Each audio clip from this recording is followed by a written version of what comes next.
विधानसभा निवडणुकीमध्ये महाविकास आघाडीत दगाबाजी, शेतकरी कामगार पक्षाचे नेते जयंत पाटलांचा गंभीर आरोप। विधानसभेला तत्व पाळलं गेलं नाही, अन्यथा आमचे 4 आमदार असते, जयंत पाटलांचा दावा। शिवसेनेच्या मंत्र्यांची नाराजी, अधिकारांवर गदा येत असल्याची मुख्यमंत्र्यांकडे करण्यात आली तक्रार। शिवसेना मंत्र्यांनी मंत्रिमंडळाच्या बैठकीत व्यक्त केली तीव्र नाराजी।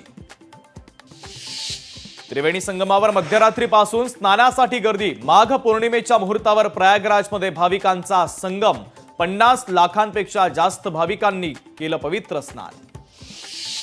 कुंभमेळ्यातल्या व्हीव्हीआयपी ट्रीटमेंटच्या विरोधकांच्या टीकेला योगी आदित्यनाथ यांचं उत्तर, ज्यांनी आयुष्यभर व्हीव्हीआयपी ट्रीटमेंट घेतली ते नकारात्मक वातावरण तयार करतायत, योगी आदित्यनाथ यांचा हल्लाबोल।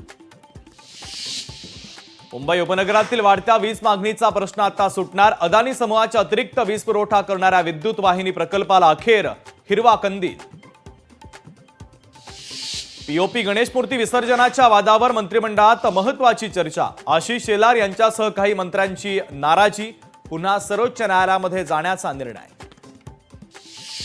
घाटकोपर येथील होर्डिंग दुर्घटनेच्या प्रकरणातील चौकशी समितीची फेररचना, समितीमध्ये गृह विभाग आणि बीएमसीच्या अधिकाऱ्यांचा आता समावेश। उच्चस्तरीय चौकशी समितीसाठी आता 31 मार्च 2025 पर्यंत मुदतवाढ। जम्मूमध्ये कॅप्टनसह 2 जवान मंगळवारी नियंत्रण रेषेजवळ शहीद, दहशतवाद्यांनी स्फोट घडवून आणल्याची लष्कराची माहिती।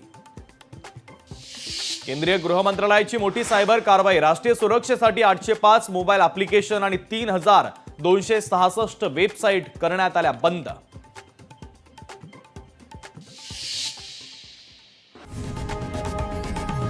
लोकशाही मराठी ऐका, पहा, जागरूक रहा।